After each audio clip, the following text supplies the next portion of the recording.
What's going on, people? We are Tottenham TV here. Tottenham, after 72 days, finally have a new manager.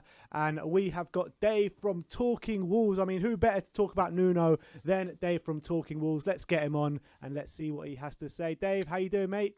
I'm all good, guys. How are you? Yeah, really good. I mean, the last time you came on, we spoke about Matt Doherty. And Yeah. I think you were kind of spot on in what you said about him. You were kind of alluding to that. He wasn't kind of that marauding right back that we thought we were getting. And I think that it hasn't really worked out the way we wanted it to work out, Matt Doherty. Are you surprised the way it's worked out?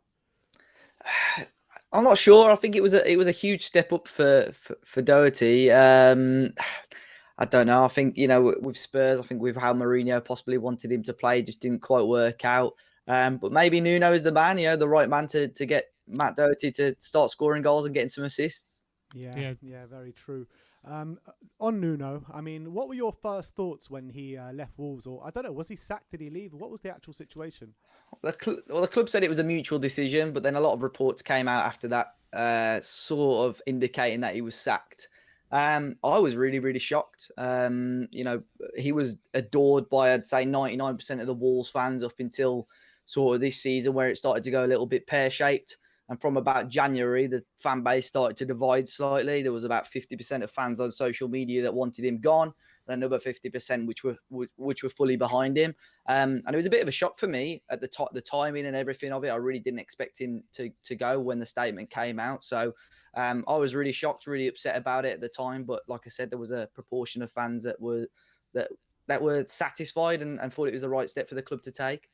Yeah, and obviously he had a great time at Wolves, taking them from the Championship to the two consecutive top 7 finishes, if I'm right in saying, yeah, correct, and a Europa League quarter-final as well. We'll get to the good times in a minute, but why do you think his last season it went a bit pear-shaped, and why do you think a certain element of the fan base were calling for him to go? I think one of the big reasons, which I think everybody can point at, is the injury of Raul Jimenez was huge. Obviously, he was our talisman, really, since we got promoted from the Premier League, just scoring a huge amount of goals. That Europa League run, he was so pivotal as well. But the club for the last 3 years knew that, sort of similar to you guys really with Harry Kane. I think you've had plan Bs in there, but no one is ever going to touch the quality that you've got with Harry Kane. And that's a similar situation to Wolves. We've sort of had backup strikers, but at the back of our minds, we know they're never going to be able to pick up the numbers that Jimenez has been able to produce. So when he went missing for Wolves, we had a couple of injuries like Johnny, our left back. He got another major injury, and just little small injuries throughout the season to Podence and Neto, Bolly. It just added up, and it was just a massive headache for Nuno, really. And unfortunately, he just had no plan B. There were some games he was very, very negative this season. He just sat really deep, almost as if he was playing for draws. Unfortunately, a little bit Mourinho-esque. But it just from about January onwards, I think he just lacked the desire and passion that we saw from him the previous 3 years, really. And I don't know, it was a couple of things. He may have been missing his family. He spoke about, COVID a lot and not being able to travel. Or in the back of his mind, maybe he already knew the club were trying to nudge him out. Who knows? I mean, there's been a bit of a split fan base at Tottenham, whether they want Nuno or don't want Nuno. A lot of people pointing to his last season at Wolves, like you said, quite pragmatic football, looked like they're playing for draws, a bit like a la Jose Mourinho. But what would you say like his general style of play is? Because there's a lot of myths going on within the Spurs fan base that he does play more or less pragmatic football. For his time at Wolves, I'd say it's very, very counter-attacking, especially sort of the Premier League era. So obviously the first season when he joined us was in the Championship. We should be dominating every game, and we pretty much did dominate every game. When you're signing the likes of Neves and Diogo Jota at, the second tier of English football, that's always going to be the case. When we came up to the Premier League, the style did vary depending on opponent. But when we were at our most dangerous was when we sort of soaked up the pressure and caught teams on the counter-attack. And that's exactly what happened. We beat, the likes of Chelsea, Manchester United, Man City, doing and playing that style of play. And then this season, I think Nuno had said at the end of our Europa League campaign a couple of years ago that he wanted to dominate games more, have more possession, attack more. And it just didn't quite go to plan. And I don't think he can quite put his finger on it, but I think what one of the main reasons was for that such a broken up pre-season, with us playing in the Europa League so deep into the summer last year, then a strange international break right at the start of the season. We Yeah. actually only had 1 week pre-season with our entire squad together. Then you add all the injuries to that, and it was just a disaster, really disastrous pre-season for Nuno, and obviously he couldn't put his plan together. So I don't know. This year we saw him switch to a back four, which we've never seen before, and going forward it looked really, really good. But Wolves just didn't have the defenders or the back four to cope with that when you're pushing so many men forward. So at a bigger club with better players like Spurs, I think maybe that could work.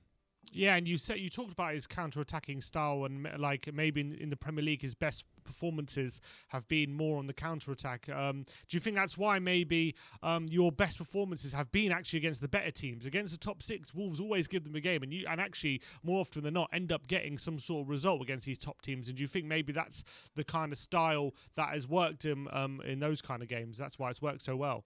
Yeah.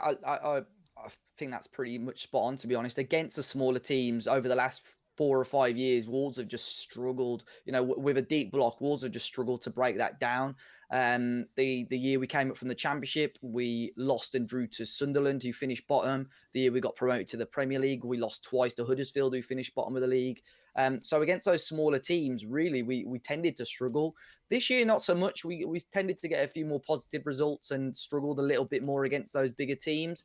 But I think, against those bigger teams, he thrived on the fans. We were the 12th man. Those big games like, Spurs, we've given you guys a couple of fantastic games over the last couple of years. Man City, we got the double over the year before, season just gone. So, that's when he was been at his best, Nuno, really. And, he has learned, he was a substitute goalkeeper for a long time at Porto, studying under Jose Mourinho. So he sort of knows how to try and see out games and play that sort of defensive and frustrating football. But from what I've seen, from what's been said from Nuno's sort of interviews since joining Spurs, it sounds like he wants to try and push this more attacking style of play, which we very, very rarely saw at Wolves. So I am quite intrigued to see how he's going to set up at Spurs, because I think is that your new director of football wants to see him play at three at the back, but Nuno wants to play attacking football. So it'll be interesting to see how he gets that balance.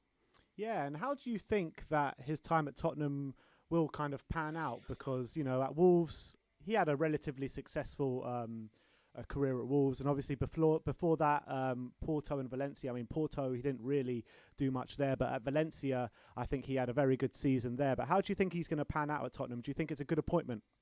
Yeah, I think, there was better names out there, but there's a lot more worse names out there for Spurs to have gone for. So I think it's a very safe choice for Tottenham. I don't think he's going to go out there and win you the Premier League, but I don't think, he's not going to put you in. I don't think he'll do any worse than sort of what Mourinho has done over the last year or so. I think what's pivotal for him, and I'm sure you as fans will agree, is trying to keep Harry Kane, because I think if you lose him, is there a player out there that you can match the quality with, regardless of how much money you get for Harry Kane? It'll be interesting. I compared him. I know it's you guys might not think it's a comparison, but he's a talisman for Spurs, very similar to how Raul Jimenez is for Wolves. And they're in sort of stature, build, play style. You could argue they're quite similar as well. And Nuno really did get the best out of Raul Jimenez and players around him. And I think with Harry Kane, I'd love to see what Nuno could do with him, because I think he could really get him scoring a lot of goals. Yeah, and the recruitment as well, you've got to say, I think since Nuno's come in, he's found some real gems at some real good prices as well. You'd have to say that. Do you think, first of all, are you worried about anyone at Wolves moving over to Tottenham if Tottenham do come interested? And do you think as well that recruitment under Nuno, maybe as well with his relationship with that agent Mendes, has really helped Wolves in that aspect? Yeah, I think George Mendes is a huge part of the dealings that we've had at Wolves.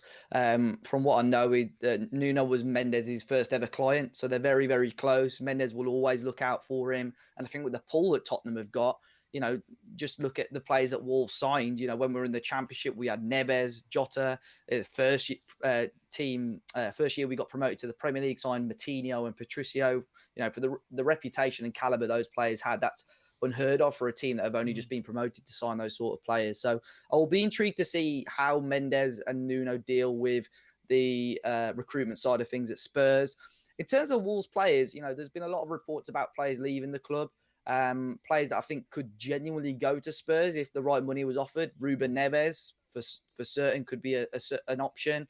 Adama Traore is a player that Nuno really adores. I know he gets a lot of stick on social media and so on, but I could see that being a real possibility as well.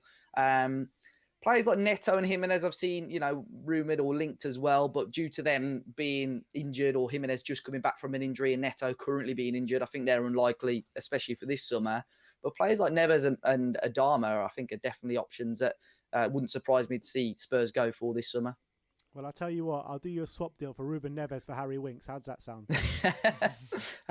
How much money on top of that for Neves as well?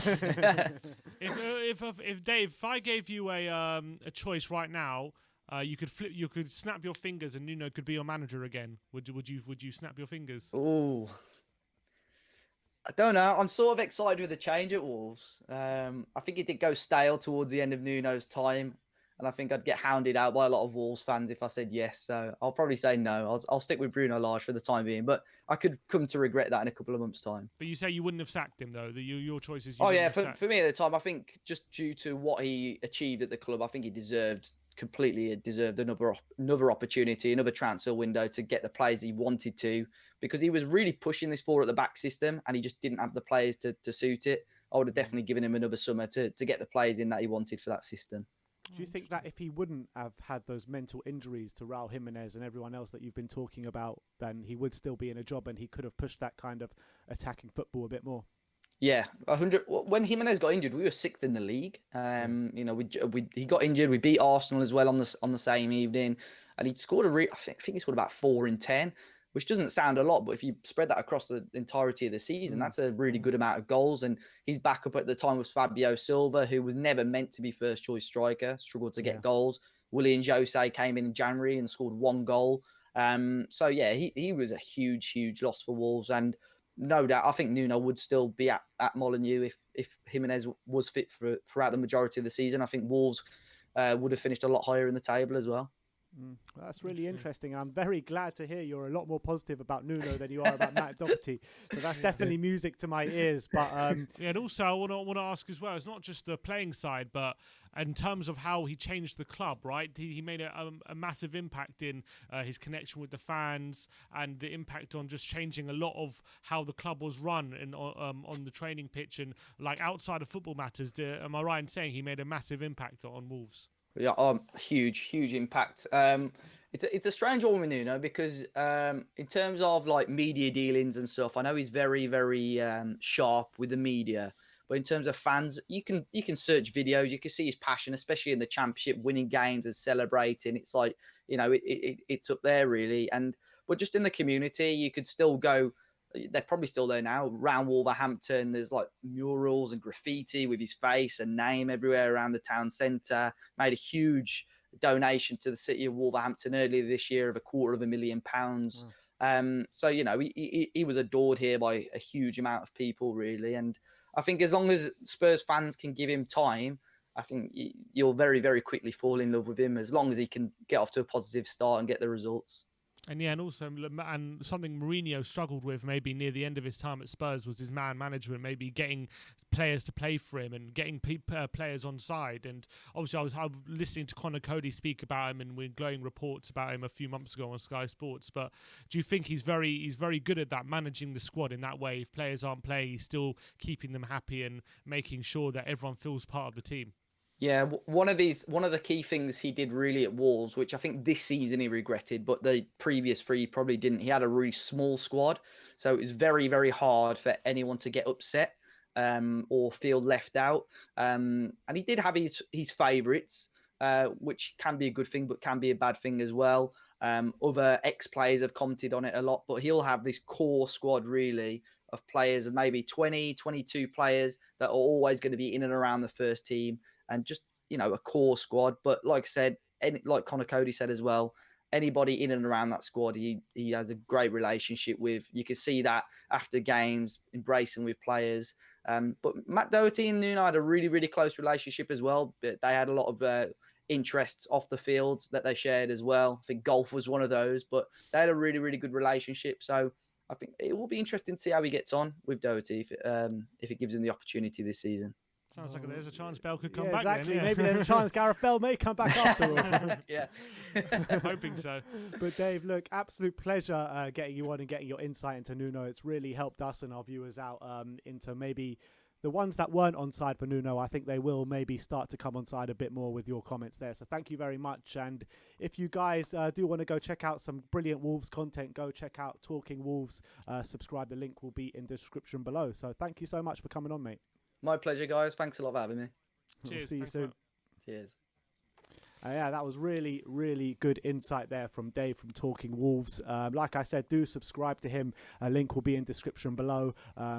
And I'm getting even more excited for Nuno now. I am. Yeah, I'm hoping he can maybe he adapted his style at Wolves because they were just a team coming up from the Championship. But the most encouraging thing was, at Wolves, he found a way to compete against the top teams and do it well as well. So maybe with a better calibre of players at Tottenham, he could really adapt his style on the team, and maybe he could be a very good appointment. I'm hoping so. I know he's a good manager. I know a lot of fans were not happy about it, but I think there is some light at the end of this tunnel. I completely agree. Well, anyway, thank you everyone for watching today. We'll be back tomorrow with 2 watch-alongs. Dave Harris will be taking you through the first game, which will be the Switzerland-Spain game, and then we'll be back with you for the big one, Belgium-Italy, tomorrow night, 8 o'clock. So looking forward to that. Thank you everyone for watching. Like, subscribe and comment. And as always, come on you Spurs. Spurs.